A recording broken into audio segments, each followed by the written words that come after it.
Hello all, I am Tyranny Lloyd, the Director of the NCIT Capacity-Building Hub. Welcome to Making the Most of the NCIT Hub Capacity Building Supports for States webinar. Before we get started, I wanted to really just take a moment to thank each and every one of you for your continued commitment to the well-being of children and their families during this unusual time. And although all of us are in the business of taking care, making sure others are okay, I really do hope that each of your families are safe and healthy, and just know that from the Hub family, from the Build family, you all are in our thoughts.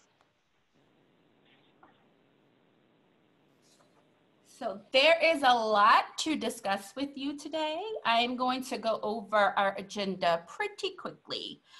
We're going to do a round of introductions. You all are going to get to type in the chat box who you are and where you're from.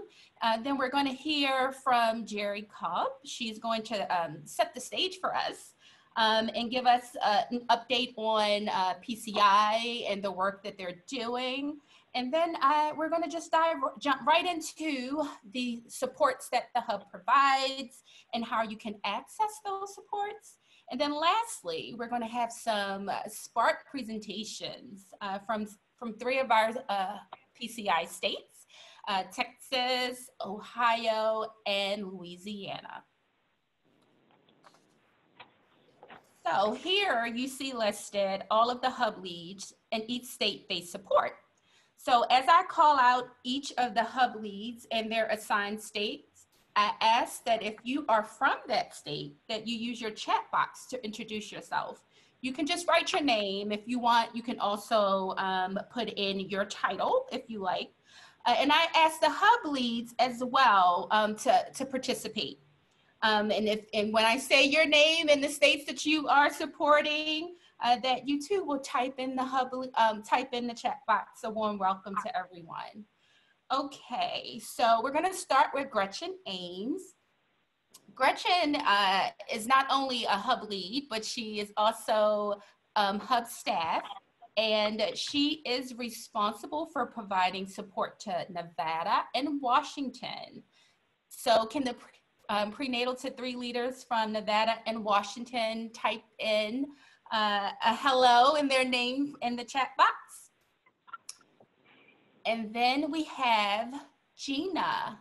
And Gina provides supports to New Mexico and California and North Carolina. Then we have one of our newer Hub leads that's joining us. And her name is Katrina. And Katrina provides support to Maryland. And I'm hoping that the New Mexico, California, North Carolina, and Maryland prenatal to 3 leaders are typing in to the chat box their names and a hello, and as well as those Hub leads too. The next we have Harriet. And Harriet provides support to Louisiana, New Jersey, and Oregon. And she is co-lead in Texas. Next up is Barbara. And Barbara provides support to South Carolina. Then we have Mina, and Mina provides support to 2 states, so Wisconsin and Michigan. And I'm hoping that those leaders are typing into the chat box while I am saying your name and state, saying your Hub lead's name and your state. Next up, we have Ngazi, and she provides support to the District of Columbia. And then we have me. I provide support to Nebraska and for the time being, New York. And then we have Gail. Gail provides support to Pennsylvania and Illinois, and she is the lead in Texas. Then we have Judy, and Judy provides support to Arkansas. Then we have Marie, and Marie provides support to Ohio. And last but not least, probably our newest Hub lead is Cynthia. And Cynthia works with Gretchen in Washington. So I hope you all had the opportunity to say hello into the chat box. And with that, we will go on, and I'm going to turn it over to Jerry. Great, thanks, Tierney. Hopefully everybody can hear me, and I'm enjoying some of your messages in the chat box. Harriet, I think that's you who put in the little rhyme. Always creative. So it's great to be with you all today. I'm Jerry Cobb, Director of the Pritzker Children's Initiative, and what a crazy time we are in right now. I can't even begin to imagine what you guys are going through as you work on the ground trying to navigate these trying times and supporting children and families in the early childhood field overall, and thinking about what happens in terms of next steps as we try and rebuild our system and make it an even better system on behalf of infants and toddlers and families. I've spoken to all of you at this point in the past month and discussed whether you felt the need to pause or delay your grant with us given the current situation. Most of you were not interested in a delay or pause and felt like the work was more urgent than ever. And even those who have slightly delayed the start of the grant, I know are laying the groundwork for what comes next in order to be ready for the opportunities that are presenting themselves. Next slide, Tierney. Many of you have asked which states are receiving the implementation grants, and as you can probably see from the introduction that Tierney just did, our hope is that we're going to be able to work it out to give all of the states that receive planning grants to also get an implementation grant as well. We're still in negotiation with some of you, but this slide gives you a general idea of where we are in the process, and our hope is to ultimately have all 20 implementation states underway this year and driving towards an agenda focused on prenatal to age 3.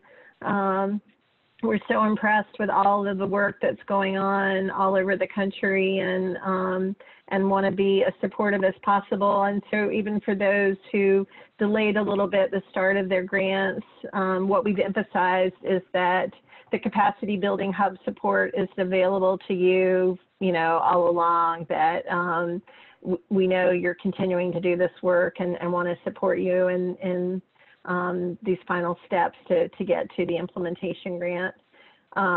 For all of the states that began with a planning grant, the grant agreements are now going to be 3-year project-based grant agreements for everybody, and likely will go that route with all our future grants focused on policy and advocacy. It allows you to say exactly what you're trying to accomplish and how you might accomplish it, and to reflect all the costs going into moving that work forward. And I just wish I had known about this strategy for the first 5 states that we made implementation grants to. We all went through a lot of heartburn in the process of making those grants approvable. And so of the 14 planning grant states, you guys are all in a much better situation than those first 5 states that were guinea pigs in so many ways. So I officially apologize to them in advance for all of the hoops we've made them jump through in the first year of their work with us. Next slide. On all the state grants we've worked on thus far for the planning grant states as well as the original states, we've given you the option of looking at the goals and deliverables again and to make changes based upon the current situation. And we're asking everyone with new grants now to be very specific about what will be done, and that will show you're on track in year 1 to achieve your longer term target numbers on expanded services. Most of your target numbers don't show up until 2022 or 2023. And that makes it more important than ever that we know what steps you're taking in the first grant year that will put you on track for success. Will legislation be introduced? Will a change be made in administrative policy? Will funds be included in a state budget in some way? That's the kind of specificity we're going to be looking for as we talk with you and in your reports going forward. And so we know that things are going to change. I've said that to you from day one. This is an evolutionary process. You learn along the way, you pivot in response to certain challenges, and we all know this is a big challenge we're in right now. But let's stay in touch pretty regularly.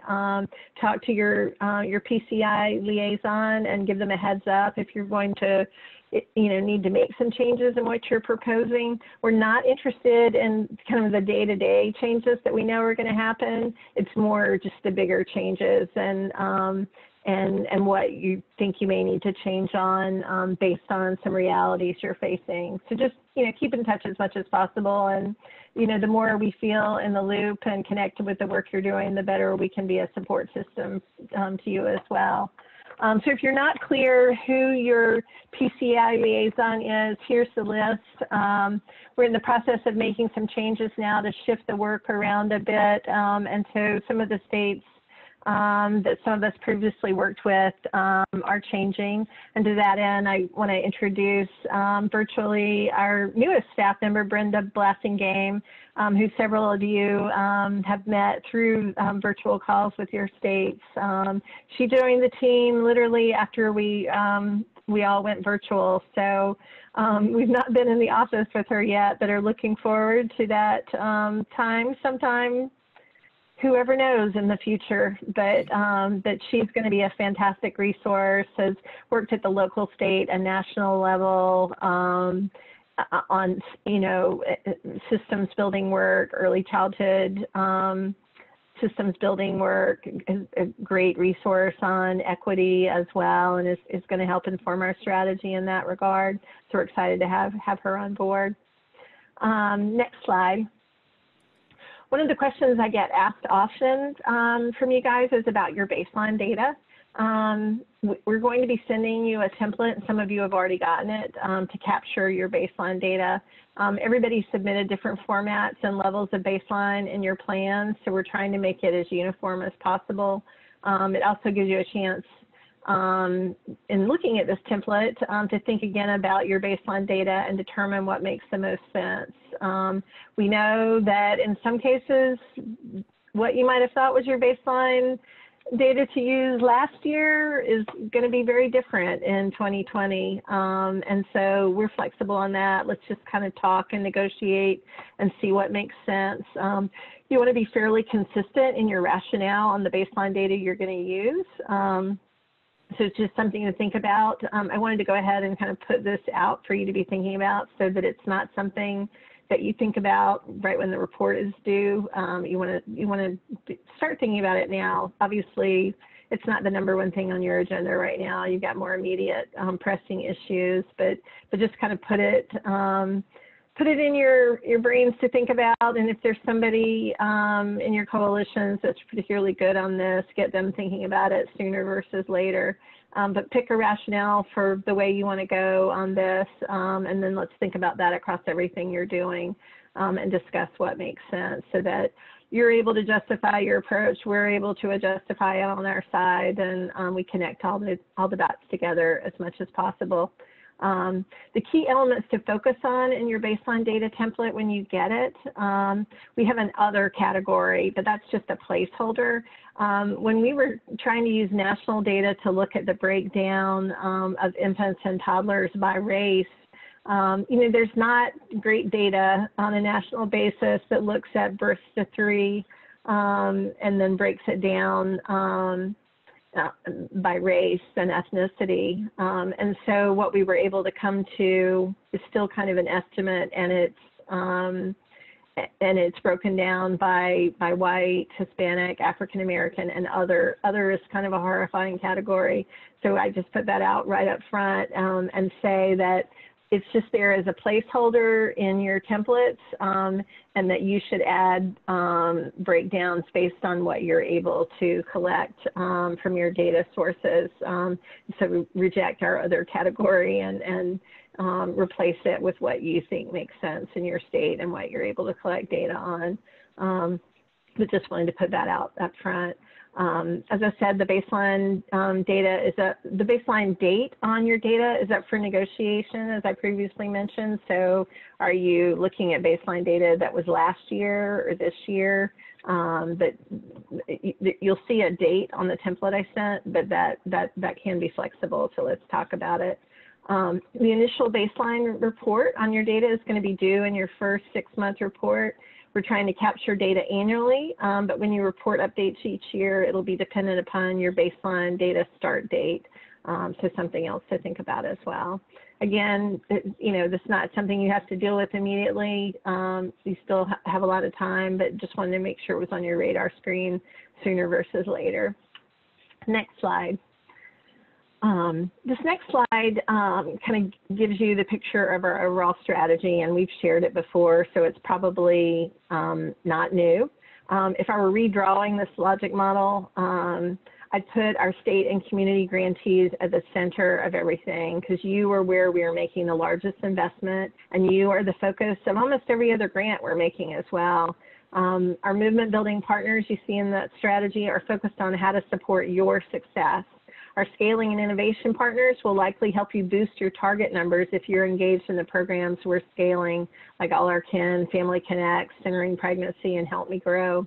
Our measurement strategy will ultimately help you measure your impact on child social emotional development. So think about how you can see yourself fitting into every aspect of this overall strategy and how it can be a support for you as well. Next slide. On this next slide, you'll see the list of grantees at the national level. For the national partners, again, their first and most important priority is their support to our local and state grantees, as well as building the national drumbeat focused on prenatal to age 3. We're working to negotiate with each new grant to these organizations as to specifically who they'll be working with at the state and local level. They won't work across every state. They don't have the capacity to do that. And so where's a good partnership to be made between the work that they're able to do, the support they can offer, and what your needs are in your state. So if we don't know at the start when we're making a grant, we'll put it in as a placeholder that we'll work to get that specific as to the states they should be working with. So look at this list. If you see an immediate opportunity with any of these partners, talk to your hub lead or your PCI liaison, and we'll discuss together what's possible in the short or long term. Also, let us know where you'd like to see us build a partnership with a new organization or fill a gap in some way if you don't see an organization on this list that you'd like to be working with and where it might help to build their capacity to be working more strategically in your state as well. But with all of these, we'll be negotiating what makes sense. And this is a two-way discussion. So a national organization may come to us and say, well, these are the states we'd like to work with. This is where we have the most capacity. But it has to be something that you guys agree to as well. So just because they want to work in your state, does that fit with what you're thinking in terms of whether it's going to help you or not? So you have to be the one to say, yeah, I'm interested in a partnership with this organization. They can be helpful to me in getting to success. So just kind of put that in your hat to think about more tools that will be available to you going forward. And we'll continue to kind of stay in touch with you. Every grant we do, every partnership we make, and the approach is different. So we'll continue to come back to you with this. Every grant we make at the national level, we discuss with our hub team as well to make sure they think it makes sense, and they then connect with you. So your hub leads are going to be in the loop on all of this as well. The other important thing for you to know about our movement building strategy and our partnership with a number of these organizations is our emphasis on building out the National Collaborative for Infants and Toddlers, NCIT. NCIT is the umbrella under which everyone doing work around prenatal to 3 will participate. So that includes not just our grantees and your coalition members, but other states, communities, and organizations that are focused on infants and toddlers and their families. We're still working out the details of how everyone signs up and what the benefits are to membership, but basically everyone would be invited to be a member and a partner of NCIT, including all of your coalition members. And at the national level, the national partners that will be a part of the NCIT are being asked to more strategically partner across the organizations nationally to utilize a common message framework as much as possible to disseminate each other's work, to leverage each other's networks. We'll be hiring a communications firm to specifically focus on how we build this out in a bigger way. So there's a lot more to come on this, but wanted to give you a general idea of this work, and definitely want you to consider yourselves a part of this national collaborative for infants and toddlers, and think about how you leverage it in a way that's going to help you be successful as well.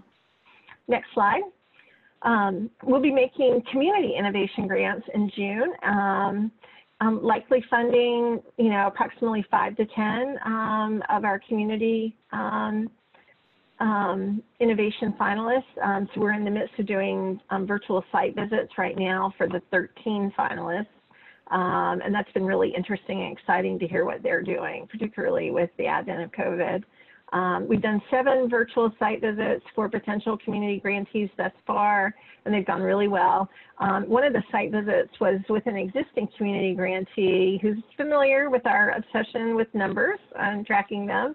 And it was interesting to hear what they learned in the first grant that will help inform their work in a potential second grant. One of their lessons learned related to collecting the data to assure they could hit their target numbers on expanded services. They got to the end of their work and they couldn't get the data that reflected what they'd accomplished, and they couldn't show what they'd achieved around that specific goal. So they've now learned from that and are building that into their agreements up front with their partners in order to be very clear as to what they need to see and how to track the data. And they're building a better data system to be able to track their progress as well. This is something that is going to be a challenge just from the work with our early states. I know that you propose some great ideas and then there's no way to measure your progress on them. And so we really want to emphasize, again, to kind of think about this up front and what you need to do to make sure you're able to capture the great work that you're doing. Next slide. Just a few quick points and then I'll turn it back over to Tierney. First of all, as you go through this COVID crisis and think about what needs to happen next, I urge you not to just advocate for a restoration of the system, but to advocate for building back a better system. And I'm hearing that from you already, so just want to emphasize that point. We know what we want the system to look like, so why advocate to restore what we knew we already wanted to change? How can we use this terrible situation as an opportunity to build back better? That's become our new mantra. Does all child care need to be restored and funded, or do we restore high quality child care? As we think about home visiting services, is there a role for a virtual approach based on what is being learned right now where everybody's having to do virtual? Think about all the aspects of the prenatal to 3 system you're working on and how they have been impacted by COVID. And as you advocate for use of the new federal resources, how might they be used in a way that gets us to the system we want to ultimately see? We're having these conversations within the foundation and also investing in research that will help inform what we're learning as we go forward. But I'd love to hear what you're thinking about in this regard and how you're thinking strategically around this idea of build back better. Second, in our quest to better support your work, we've considered offering a series of mini grants in the next year. Not sure the timing is right at the moment, but it's still on our agenda when it is right to move forward. But I wanted to go ahead and put the idea out there to see what you think. We're looking at mini grants related to financing strategies, strategies related to reducing racial disparities, family engagement, family voice strategies, leadership development strategies, strategies that are around improving the racial and cultural diversity of your leadership teams and coalitions. So think about these ideas and happy to talk with you more about it individually as well. And finally, we're proposing to do what we're calling a series of webinar Wednesdays. This will be a mix of communications webinars and topical webinars jointly organized by Build and PCI and some of our other partners. But this gives you an idea of the most immediate dates and invitations that you'll be getting for webinars on the topics, and just had a conversation around a June one as well that we'll be getting out to you shortly too. And last slide. Finally, thanks for all you're doing please consider us your full partners in this quest. Don't leave us on the sidelines. The things we learn from you, we're sharing with others, and our learnings from you help inform our overall strategy and next steps as well. So stay in touch and let us know what we can do to be good partners in this journey with you to move forward all our goals around expanding services for low-income infants and toddlers and their families, and getting them on track for school success. We're excited about what's to come despite the situation we're in, and look forward to this partnership together. So thank you. Thank you, Jerry. And I'm told that we had some questions come in the chat box for you, Jerry. So we're going to pause for a second and answer those couple of questions that came in. Chloe? Yep. So we have 3 actually. Ruth from Wisconsin, Early Childhood Association, asked if we budgeted for a contract with one of the partners through our PCI grant, is there added support from NCIT that can expand that effort from a TA perspective?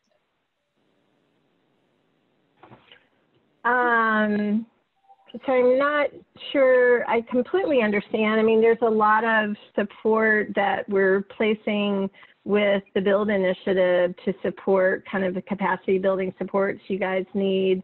So there are those resources as well, and that's always the first place you check. But then if there are other things that go beyond what they're able to do, you know, definitely put the question out to us more specifically, and we're happy to talk about it. Part of, you know, what we always explore in these conversations is also if there are a lot more resources that need to go in to some sort of capacity building support that are beyond what's really budgeted. Is it something that everybody can benefit from in some way and learn from? For example, we invested in the fiscal modeling work in North Carolina with the idea that we were, you know, creating a set of tools and strategies that could be used in other states as well. So, you know, there's never a yes and no answer to any question. There's always the kind of thinking about what might be possible and what's within range in our budget too. Great. Angela Lewis asked, do you anticipate additional rounds of community grants in the future, which you just mentioned earlier? You know, we haven't figured out the future yet, so it's hard to say. It is a budget issue, and we're just kind of playing it by ear at this point. We definitely feel very strongly about what can be learned from the community work, and I think as we learn more from this next round of grants to communities, we'll be thinking about what that means for the future as well. But it's not something I can say definitively that there'll be new community grants. Same way I can't say definitively whether there'd be more states that eventually come into the fold as well. Great. And last question, what would the funding range be for mini grants? I love people who always get to the bottom line on money. We don't see the mini grants as being really big grants, and I'm echoing for some reason. But so I can't say definitively about that now. That's still got to be worked out. But would love any feedback you have about how you might use a mini grant. Be helpful. Okay. Well, thank you. And we're gonna. We're all echoing now. I don't know what's going on. If there's something we can do on our side, Chloe. But now we're going to jump right in to the hub supports and how you can, what they are and how you can access them. So many of you, when you completed the webinar registration, you said that you hoped to get a better understanding of the hub supports and how to access those supports. So I'm hoping that these next few slides will meet your expectations around there. And please, as I'm speaking and as anyone is speaking, and I should have said this earlier, please type in your questions in the chat box.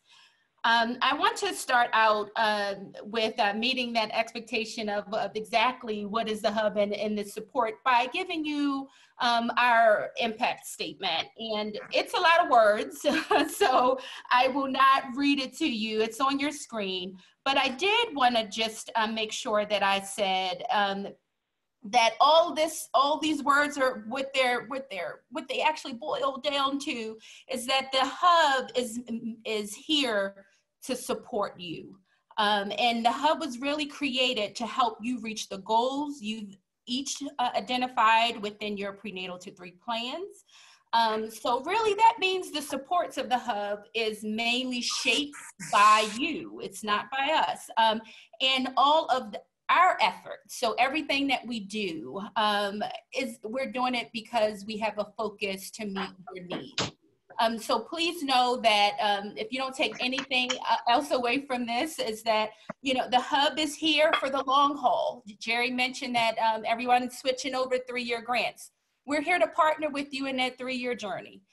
So I don't want you to feel like you have to get everything right away, but we're here with you every step of the way. And especially within those 3 years that your grants, the duration of your grants. And most importantly, a big part of our support is centered in your hub lead. So since the hub prides itself on delivering the tailored support, so being able to meet each of you exactly where you are, and to be able to give you the support you need. So really trying to hone in on you as an individual state and what your coalition needs.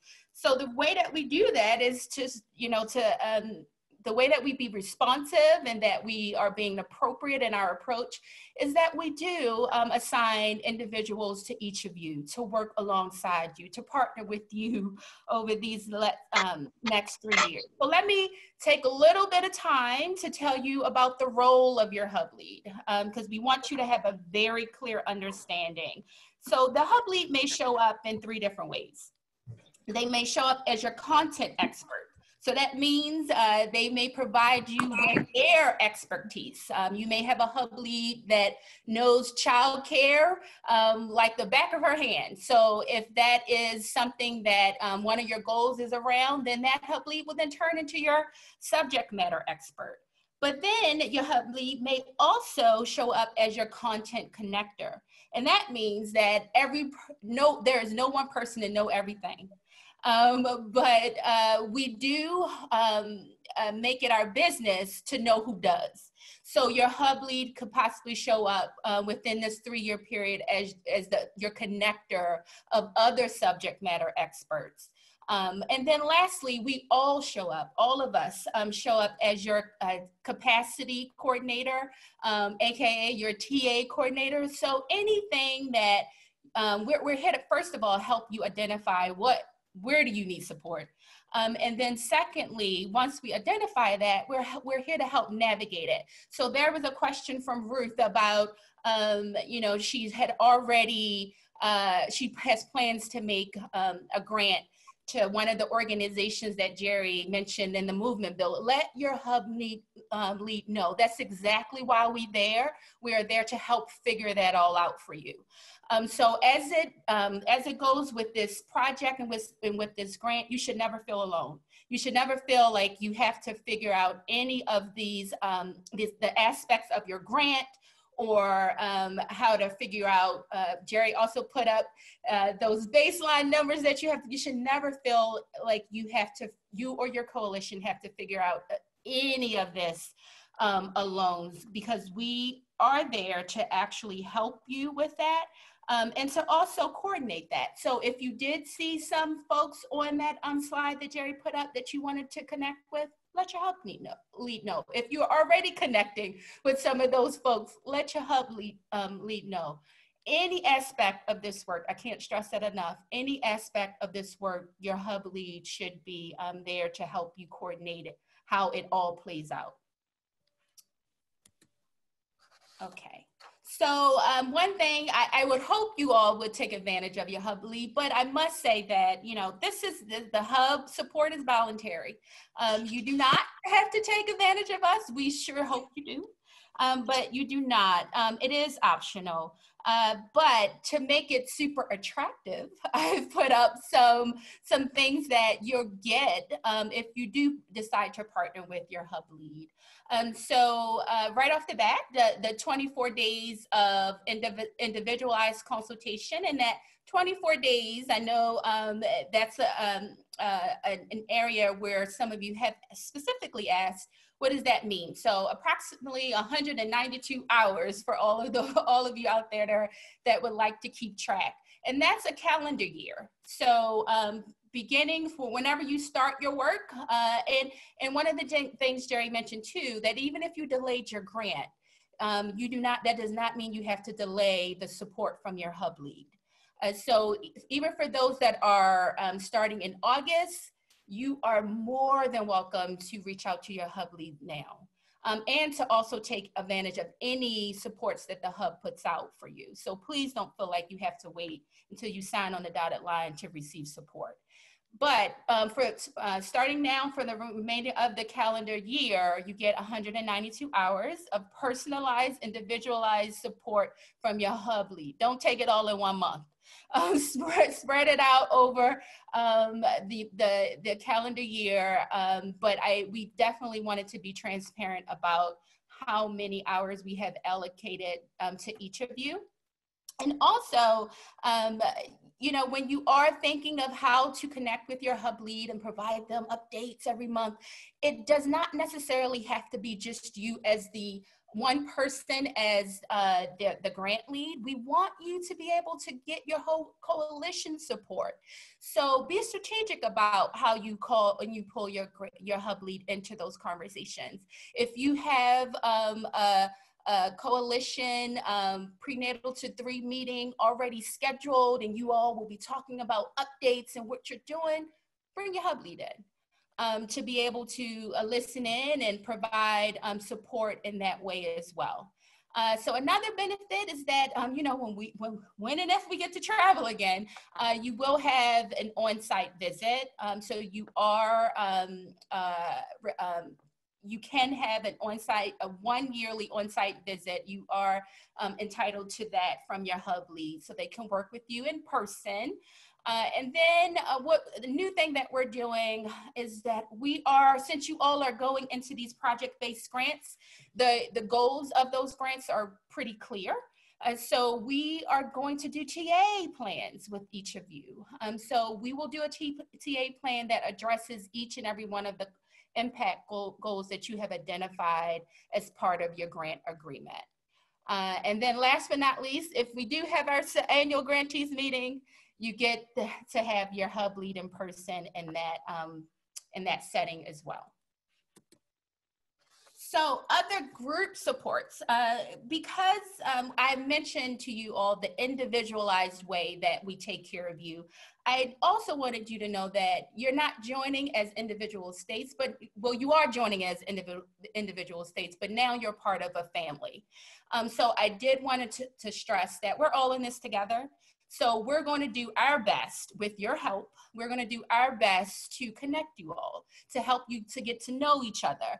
And so a few ways that we've figured out how we'll do that is by holding communities of practice. Now, little birdie told me that a few of you have fatigue around communities of practice or around webinars as well. So this is what I'm going to say to that. We first of all, we know. We acknowledge that there are a lot of communities of practice and webinars and ways to connect that's already happening. So at any point that any of this becomes too overwhelming or it just doesn't make sense for you, please do not join. And I especially say that around the webinars. I know, you know, you can just get 10 webinars invitation in your inbox in 1 week. If it doesn't make sense for you to join that webinar, please don't feel obligated to do that. However, we do say you're not the only one on your team. So if it makes sense for another member of your team to get that information and to own that information from one of our national topical webinars, please be sure to pass that along. And I've listed a couple of the community of practice that we are working on there. And you'll hear, we're going to launch the infant and maternal morbidity and mortality in late June. So you'll be seeing something coming out pretty soon around how you can join that. And again, you don't have to have your grant in place in order to participate in that. And then the last thing I want to mention is the peer-to-peer connection. So this is different than the communities of practice.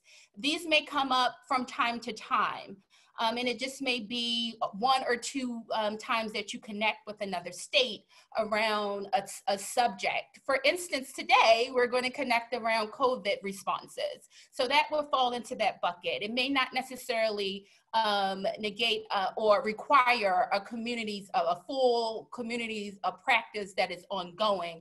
But we recognize that there will be some times where you just want to talk to another state about how did you get that baseline number, you know, or about how did you get your policymaker to agree to that. So we want to be able to be flexible in that way. So this is where we're going to really need your help and support so that you can communicate to your hub lead when you're like, you know what, I've heard enough from you. I want to hear from other states, so that you can let them know when it's time that we bring you together to talk about issues that impact you all. And so the last thing I will mention is the annual meeting. So hold your breath. We are still planning for in-person gathering. The hotel is saying that they will be open in September. We are imagining all the world's problems will be fixed by then, and we all will feel comfortable to travel. Okay, so that's the best case scenario. We know that may not happen. So with that being said, we will put out in June a survey to you all, because we don't want to make it, because we really do take seriously that what we do is we're doing it to meet your needs. We don't want to postpone, cancel, or switch to a virtual platform without getting your input. So we will be sending out, so look for a survey around June 15th, just gauging your comfort level around traveling, engaging your comfort level around maybe hosting virtually. So we're going to give you a little bit of time and this a little bit, in COVID, a little bit of time to settle before we ask you those questions. But know that we won't make any decisions until we ask you those questions, and we really do hope each of you respond, because we want to take your opinions into account before we make any decision. But a final decision on what the September planning meeting looks like will happen in July. So that's all for me. I'm going to pause for some questions. Chloe, did we have any questions come in? We have one actually. Dana asked Hepburn, you can track COVID-19 in Oregon here. And so she's making a statement. Sorry, it just appeared. Okay. So thank you, Dana, for that. Not a question. Thank you. She's clarifying, but she just wanted to make it clear and point out that she did put in the link to Oregon's, I believe it's their health authority government status, where they are. And so we realize, everyone, that we won't have time to dive in deep. However, there will be a post survey. There will be a post survey where you can tell us if you want to hear from Texas, Ohio, or Louisiana further, or if you just want to continue the conversation amongst yourselves. So please, please, please fill out the post survey webinar. It'll pop up, and you can tell us if you would like to continue this discussion. But we did just want to give 3 5-minute state sparks on from these 3 states on what they've been doing. They've been doing some really good work, and I'm quite sure we've probably have some other good state examples of how you all have been leveraging this opportunity. We want to keep it very positive, how you all been able to leverage this opportunity for infant and toddlers. So I'm going to turn it over to Texas. Hi everybody, this is Andrea Payne. I'm the Prenatal to 5 Advocacy Manager at Tex Protects, and I'm working as the backbone coordinator for Texas. We actually have 3 organizations that are leading our Prenatal to 3 collaborative effort. which are Children at Risk, Text Protects, and Texans Care for Children, which you can see in the top right. So Texas has, of course, a really large population, about 1.2 million infants and toddlers under the age of 3. And COVID has impacted us pretty hard. We actually have the 11th most COVID cases. We know that COVID, of course, is disproportionately impacting people of color and low-income families, and that the financial consequences, as well as the social isolation that a lot of families are facing, mean that there's going to be more families that are going to be needing these kinds of supports. So we actually found that COVID really accelerated our PN3 agenda, which was why we were really grateful for Pritzker and for Jerry and Brenda to sit with us and offer a delay. And we said, no, this is moving, this train is moving out of the station, and we really want to be on it. So our Texas state agenda, we have 3 different parts. It's healthy beginnings, supported families, and high quality early childhood education and care. And so I wanted to talk a little bit about how COVID is accelerating the different parts. Texas has one of the highest uninsured rates in the country, and this is for adults, children, women of reproductive age. So COVID actually helped with a couple of parts of our agenda. We're getting that, as with everybody else, our maternal postpartum Medicaid has extended. And then also in Texas, our children's Medicaid, they had periodic income renewals, and we were fighting for them to remove those so that children would have consistent Medicaid coverage for the full year in line with what they have with CHIP. So COVID moved those forward for us. And now we're moving to sustaining those policy changes. So a little bit of a different strategy now, and trying to make these changes permanent. We also know that it's going to be really important to ensure that families who are now eligible for Medicaid and CHIP, that they know about these programs and that they're able to sign up for them, that they're utilizing them. And health was always going to be a really important topic at our next legislative session, but with COVID, it will be even more so. So we really will have an opportunity here to show how Medicaid can support population health and make that argument for drawing down those additional federal funds. And then around our supported families, our agenda is very much around connecting families to resources that they need. So really building out these centralized access points, both at the state level, so really enhancing our 211, and then supporting a lot of communities that are going to become Help Me Grow communities. And so I'm sure, as you guys have seen, calls to 211 have increased dramatically. There's a lot more need for families who have never had to use these resources before, and all of a sudden they're needing support in accessing federal benefits, applying for unemployment, SNAP, Medicaid, CHIP. And so we really want to make sure that there's more efficient use of these resources and that we're strengthening these kinds of connections for them. The other point is a lot of our families are really experiencing this social isolation. And I think we always have said it takes a village to raise kids. I think we're really seeing that no one can do this alone. And so it's going to be really important to connect these families to information and programming to support their children's healthy development, that they understand child development, that they have resources to support their mental health, well-being, their stress, so that we can really ensure that the child abuse and neglect cases that we know are unfortunately probably rising right now, we want to make sure that families can get access to the supports that they need.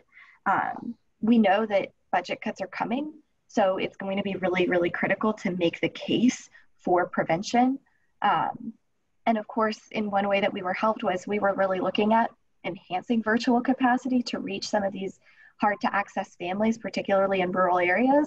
And COVID has really shown, hey, this is possible and you're reaching families. And early research, particularly from parents as teachers, has shown that there's not much difference in outcomes. And so we're all really, I think, eager to see how providers have been able to make this transition to virtual care, so that after, we're starting to reopen, we can really look at continuing some of these virtual services. And then lastly, on early childhood education and care, and I should say that this goes for all of the different parts of the agenda. There's a lot of things that our state agencies got right. There's some things where they need to do more. But around early childhood education and care, they did a very good job of focusing on quality and making sure that as frontline workers were being matched with providers, that they prioritized the high quality providers, so those who are subsidy providers participating in our quality rating and improvement system in Texas. And there were a few other changes to support frontline workers so that they could have access to care, changing the qualifications so that they were eligible for subsidies. And so as we go forward, COVID has done a lot, I think, to show just how critical childcare was. We always have known it's critical, but I think it's very much put childcare on the map. And so we're really pleased that our state agency has really had this focus on quality, and we hope to maintain that conversation.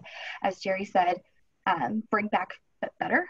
And then, of course, it'll be really critical to support our workforce as they're rebuilding their businesses or as they're looking to support more children.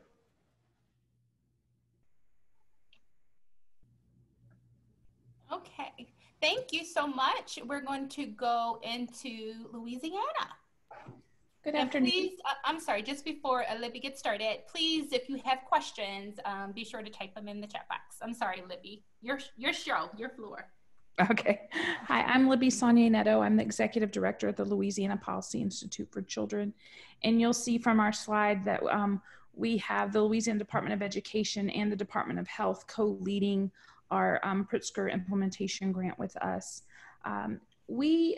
Because of the planning process for the implementation grant, it really, with Pritzker, it allowed our state agencies and ourselves to really have a new form of communication amongst each other.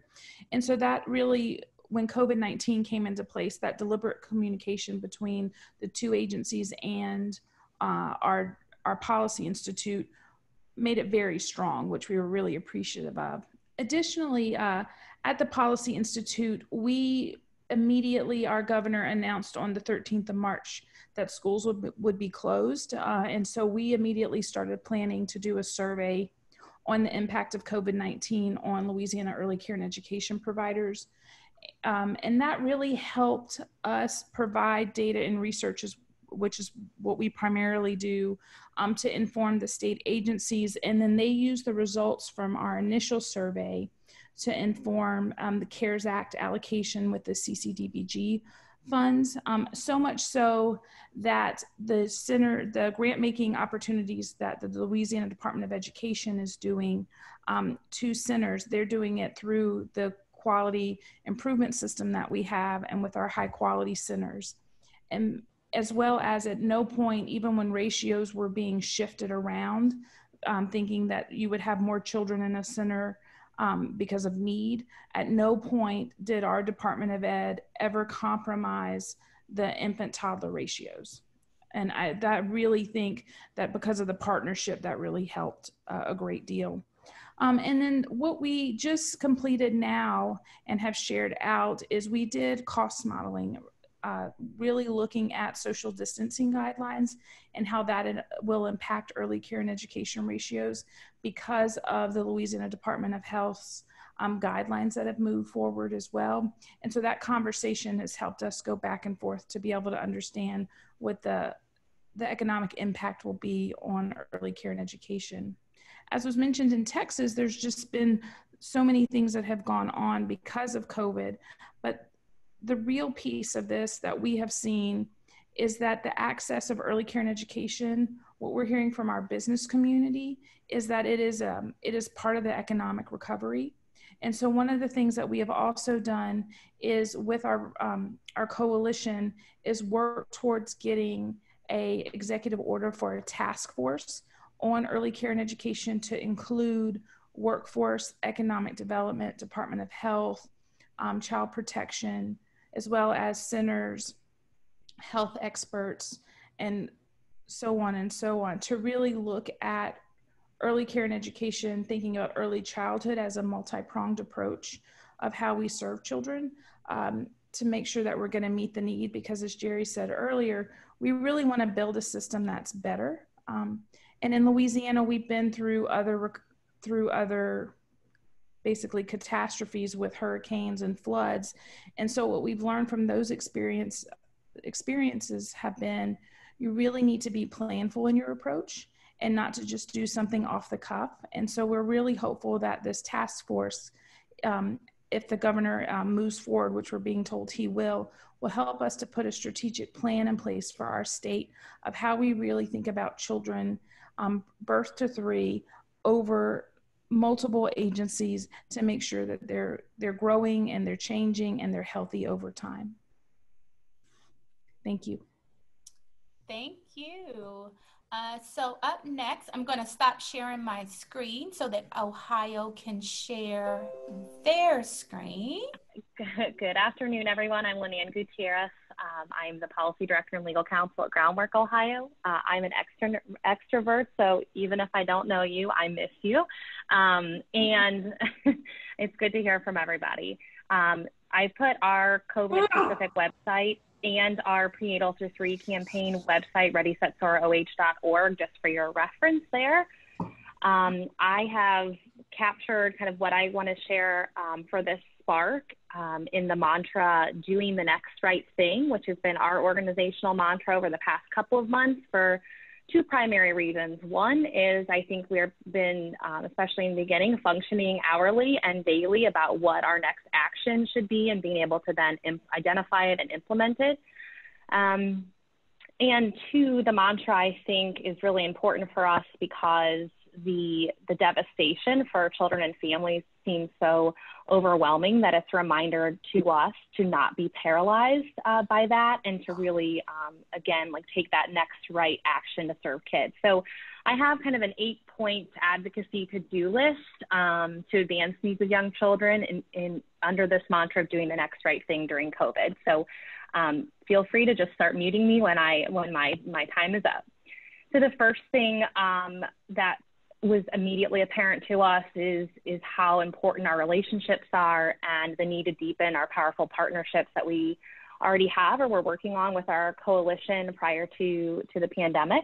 One of the very kind of like immediately gratifying results of having powerful partnerships was that in terms of childcare, we were able to come together with all our statewide childcare networks and stakeholders to be the one-stop shop for information, and including being a platform for the state to announce policy updates. And so that has proven to be very important and will continue to be in both engaging our stakeholders and being the most impactful we can be.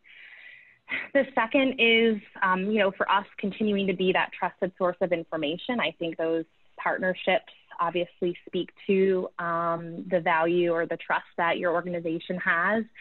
We have had incredible engagement as a result, again, of putting out quality information and those partnerships during the pandemic time period. So our participation on webinars has been, for example, more than we've ever had, having between 1,000 and 2,000 stakeholders on each call, and then really able to use the webinar as a tool in the chat box to take all the hundreds of questions that were coming in and distill them and put them back up the food chain to the state so that on a daily basis, and then as time went on every other day and weekly, communicating what were those top needs and what are the top needs coming from the field as it concerns young children. So facilitating that direct communication was so key, and also utilizing all of our national resources provided by Pritzker and others to make sure that we're bringing the most quality level experts to the conversations for our folks in state.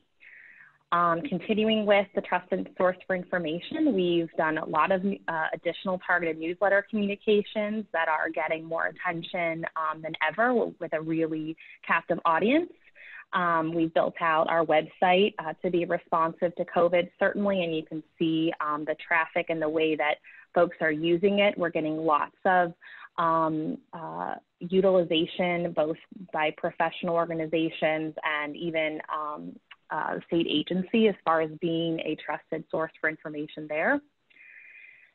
My third point is seeking out the facts. So data has always been very critical to our work, and over time it's been increasingly difficult to get this data, especially in a disaggregated way.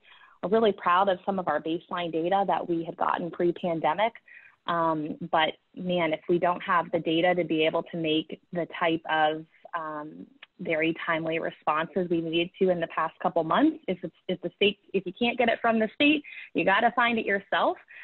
So we've done a first childcare focused survey.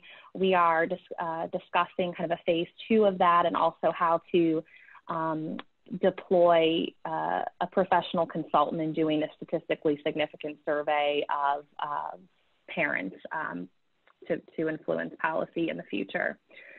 4 is really responding to the need of what we're hearing. So part of that is developing timely resources. Typically with our webinars, we're also releasing a new resource and trying to anticipate needs of our stakeholders. So supporting their mental health of early educators and other professionals. Not forgetting about the census, certainly amid the pandemic. And we really were able to bring a large kind of cross-systems focus to preventing child abuse, and are planning another kind of similar webinar focused on early childhood mental health, where we again will have state agency participation. Then my fourth to-do is to amplify the voices of children, families, and providers, and being really innovative in how to connect and put a face to our issues during a time when we're not having events. We can't bring folks to the State House. So we have been digging in deep to identify and working with partners in each major media market across our state, soliciting lots of different voices, business leaders, local officials, providers, and others, and pairing those local stories with a consistent statewide message. And we have, social media has been so important during this time as a communication tool, and we have experimented and invested in a digital media strategy. So I'm not trying to be cryptic. This is a new language I'm learning, but there are professionals who can help you take the beautiful and thoughtful social media work you're doing and make it reach far beyond your expectations with some really kind of simple and thoughtful strategies and metrics. And we're really learning a lot about that and reaping the benefits of that as well during a time when we can't have as many in-person communications. So we have, utilizing the digital media strategy, we've also really experimented with unique ways to engage families, engage providers, and engage the public to engage with us and with the policy priorities that we have. That included a campaign to thank our essential child care workers. So we encouraged folks and children to send in thank yous to our office, and then we would put them out to all of our operating pandemic child care programs.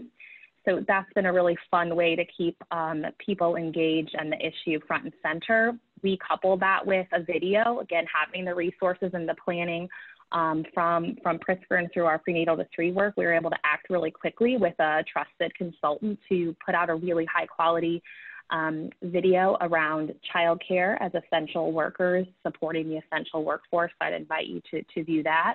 And we certainly elevated and leveraged that to its full extent, and continue to do so in terms of social media.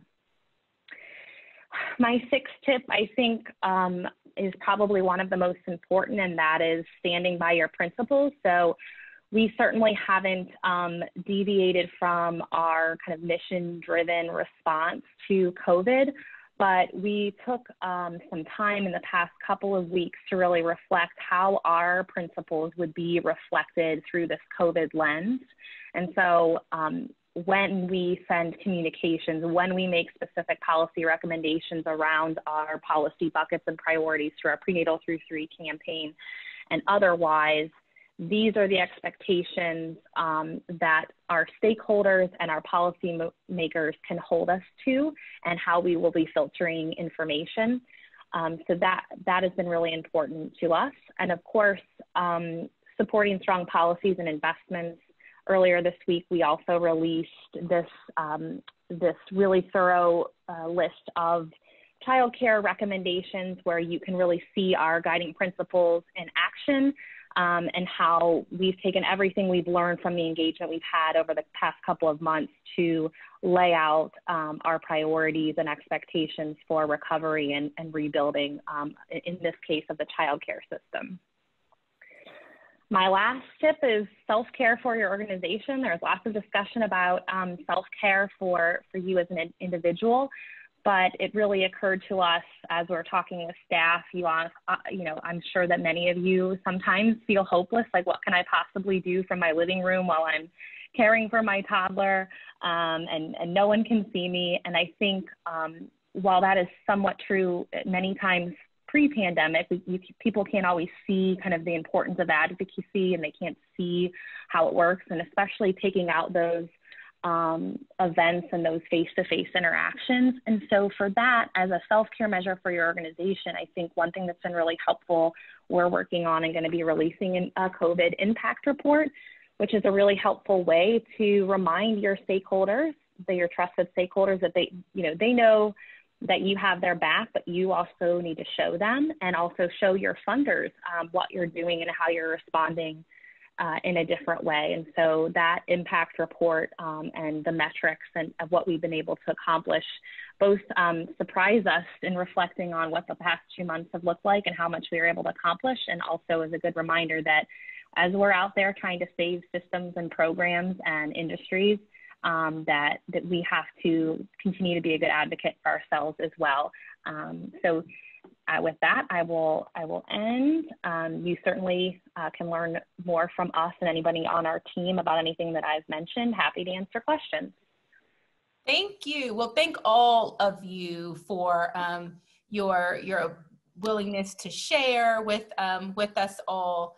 And so as we do have, I'm hearing we do have some questions from folks here.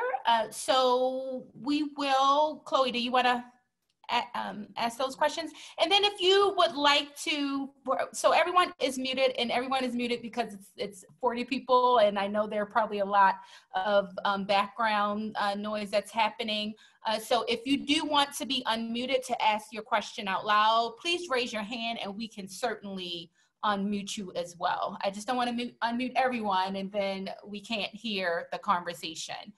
So if you would like to ask a question or to make a comment around what your state may be doing as well, please let us know. Please raise your hand and we will unmute you. But Chloe, can you let us know? I think there were questions for Lynn-Ann. Yes. So from Dana, she asked, on the social media piece, who have you worked with? Were the Pritzker comms TA people able to support that work? Yeah, thanks, Dana. So all of our social media content is created in-house with our staff. We have hired an outside consultant to help with our digital media strategy. So creating these essentially creating a pool of influencers among those that are already following you and engaging with you on social media. So that person is local, but we recently had a call with Finn Partners who were very helpful in providing some additional feedback. So I think there was both interest in learning about what we were doing because I think what we were doing was a little bit unique, especially since we weren't doing a digital campaign around our thank you cards. One of the reasons why we weren't is because we couldn't send thank you cards to pandemic centers because our state didn't have an email address listed on the list. They only had phone numbers and physical addresses. So just trying to see how successful we were in engaging folks in terms of both on social media with the video and then with responses from the thank you letter campaign. So I think they have a really strong and expert ground in what we're doing, and we put our kind of digital consultant on the line too Fin Partners, and they were certainly kind of speaking and riffing off their own language. So I think that Fin Partners would be a great place to start, but identifying someone who really gets the local political landscape. Our consultant has a lot of experience in political campaigns, actually. So so she has been valuable, I think, from that perspective as well. Okay, I see the next question from Susan. Have you done any work to help programs apply for small business loans? And definitely the content of our webinars included getting attorneys and small business loan experts on the line to provide general education on unemployment compensation, SBA, and the PPP programs. That was very helpful for folks, because many don't obviously have resources to have their own independent legal counsel, or they didn't have existing banking relationships. And so that's how we were able to do that, and then collect those questions and put out, we updated a daily FAQ to put out the most recent information on a whole host of different child care focused issues, but including the loans. This is Libby. We've done something similar to Lynn. We hosted 3 webinars, one on the PPP, one with the SBA administrator, as well as one with Children's First Financing, to really get information out to child care centers across the state. And we also have a stakeholder that we work really closely with United Way of Southeast Louisiana. And they have a prosperity center, and that covers like the greater New Orleans region. What they did with their prosperity center is they pivoted their work they were doing in communities and pivoted it to the childcare industry, since they've made $1 million investments within childcare within a 13 parish region. And so really being able to link United Way of Southeast Louisiana with childcare providers in the region was really helpful. And that helped our Louisiana Association of United Ways think about how they could reach out to their membership to do that across the state as well. This is Andrea with Texas. I wanted to add, so we have 3 organizations, and each one is leading a different area of the work. Children at Risk is leading the work around early childhood education and care, and I know that they have facilitated a statewide conversation with providers in order to kind of gather information and concerns from providers in order to take that back to the state. I think there's a lot of different, Texas is just so big. I know there's a lot of folks doing a lot of different things. But one thing that I thought was helpful that Children at Risk was doing was they're sending out a weekly email to child care providers where they're able to synthesize for them and translate from policy speak into kind of plain English all of the different federal and state things that are coming down, just because I think it's been sort of overwhelming, the amount of information that folks are getting. And so they're collecting that information and then sort of translating it into plain English. Thank you. All of your presentations was great, because you all came from a different perspective on this topic. So it's really, thank you so much for sharing. Are there any other questions or that have come through or raised hands? Chloe, are we okay? If we have time, I can go back to Mariana, and she can tell you about the communication support, but I don't want to rush this part if there are more discussions or comments. So for no raised hands or questions in the chat box. Okay, so Mariana, are you there? I am here. Can you hear me? Okay, so sorry I have to go through every slide, but here we are. This happened because I got cocky that both my kids were sleeping at the same time and not on top of me. That's just, I got too excited. So I'm Mariana Floride. I'm the communications director for Build, and I support Tierney and Chloe on all things communications for the Hub. So I have 3 things to share with you today. 2 are an opportunity, and 1 is just a quick update. So first piece is the storytelling plenary at the September meeting, which knock on wood will happen. The closing plenary is on September 23rd, focused on storytelling, and it's an actual coaching opportunity leading up to that meeting.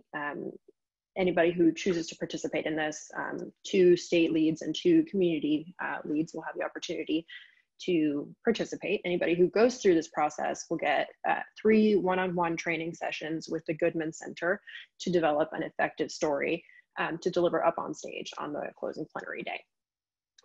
Now, we've all been hearing an awful lot about storytelling lately. I don't think you can go a day without getting some kind of invitation to participate in storytelling events.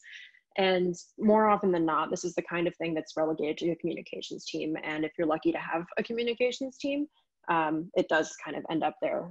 However, if you don't have a communications team, or if you're thinking more broadly about what you're communicating, storytelling really is an important tool and an important skill.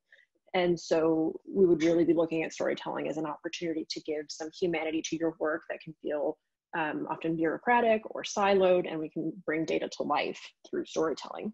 So that's the ultimate goal of this storytelling coaching. Anybody who's interested in participating in this, we're going to be sending out an invitation to nominate a colleague, or you can self-select. In the coming weeks, that will go out from us. We'll work with you on setting up all of the one-on-one training sessions with the Goodman Center, and we hope that some of you will take the opportunity. I think it's going to be a lot of fun. One piece to keep in mind as you're considering who to nominate or where you might self-nominate is it's two state leads and 2 community leads. A lot of the times when we talk about storytelling, you know, you might say, well, my story's not really done yet, or my story's not newsworthy, because, you know, nobody really thinks about systems or prenatal 3 in a storytelling fashion. And part of this storytelling exercise and coaching opportunity is thinking a little bit differently about your work and thinking about the trajectory of where you are in this work and what is worth sharing. So if you're thinking about taking advantage of this, it's not the kind of thing where you have to be completing a certain aspect of your work, or that you have something really splashy to share. There's always a story. There's always something that is worth telling as a story. So that is the storytelling aspect. And we can move on to the next one. We have a new newsletter that's going to be coming out on a monthly basis. The first one will come out on May 20th. Up top, you have the 3 main topic areas of this newsletter. So it's going to be learning opportunities, resources, and the state and community spotlight. And for today, we're really going to just focus on the state and community spotlight. The primary focus of that section of our newsletter is going to be to share the work happening at the state or community level, help you build connections, help your states and communities build connections between each other, and to sort of see what the similarities and what the differences are between the work. Some of it is just a networking connection, and some of it I think is going to be very valuable in terms of what's working and what's difficult in other states and in other communities. Anybody who's interested, you can let us know in, anybody who's interested in the May 20th newsletter, we would be working with you in the weeks leading up to that. So pretty soon, given that we're about to start May, you can let us know in the follow-up survey, or you can email us at ncitinfo@build. The Build communications team will work with you in putting together this particular section of the newsletter. It is a Q&A format, so there's not any big writing exercise to it. We can set up a call with you, we can set up a Zoom, or you can sit down and do some writing. These are going to be the 4 questions in every single newsletter, so it is a constant, just to sort of have a baseline to think about this work across states and communities. And then the last one. So just a sort of FYI, we have 2 website areas that we really focus on. And the NCIT website, the ncit.org, is a broad resource for policymakers. And this is populated by national partners at the community, state, and national level. And this is going to be your current, latest and greatest research and resources in prenatal 3 movement. On the other hand, we have the NCIT landing page on the Build website. And that's the link that you can go to. That's our little abbreviated link because it's a monstrosity otherwise. But this is specifically for PCI state and community grantees. So that means that if you are looking for something on a webinar resource or a meeting agenda or any TA materials, if it's not there already, it's going to be there. So there's a lot already there, but we are constantly updating that. And then just one final piece, we will be launching a new Build website at the end of the year. So nothing is changing at the moment, but you'll see probably in November or December, a big shift in how the site is organized. All the information will still be there, but it'll be sort of new and beautiful and upgraded. So that's the communications piece. Okay, so Mariana, we did have a question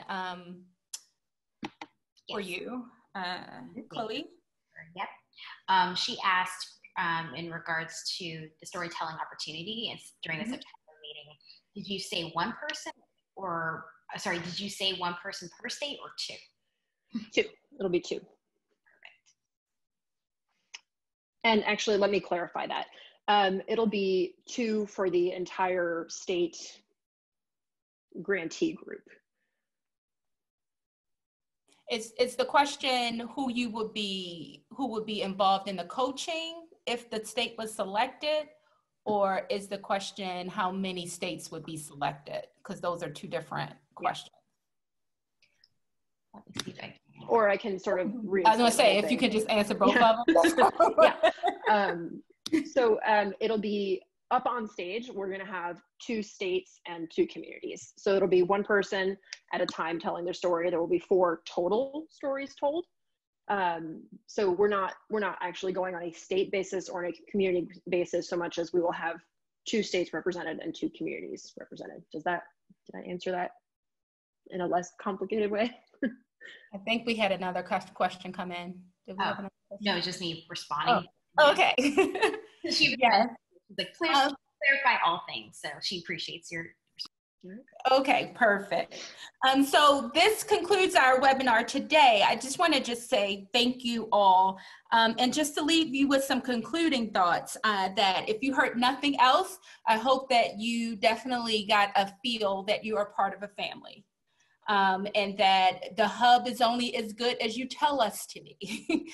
So we are here with you, to partner with you, to give you things that matter to you.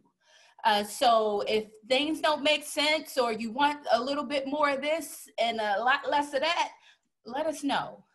So I just want to make sure everybody is clear about that. And then I also want to say, connect with your hub lead. Your hub lead will give you access to all the resources, all the things that can make your lives easier. So please make sure that you connect and you utilize your hub lead. And then lastly, and no, not lastly, one more thing, just to kind of follow up with Mariana, tell your stories. We want to make sure you're now a part of a movement. So in order to get that movement going, we got to start being able to tell those stories. And then last but not least, even though you have your hub lead, but if at any point in this journey, you need to reach out to me to be able to discuss with me anything you need to discuss with me. I'm quite sure your hub lead will have everything under control, but in those circumstances and in those situations where you may need to talk to someone else outside of your hub lead, please feel free to reach out to me. My virtual door is always open, and I want to hear from you. I want to hear the good. I want to hear where it's not so good. Because again, this is your hub, this is your family, and we're only as good as your voice to tell us what you need. So with that, we will be sending out the slides. We will be sending out some one-pagers as well, and the recording of this webinar. So I hope you all stay home, stay healthy, and stay safe. And until next time, thank you for joining today.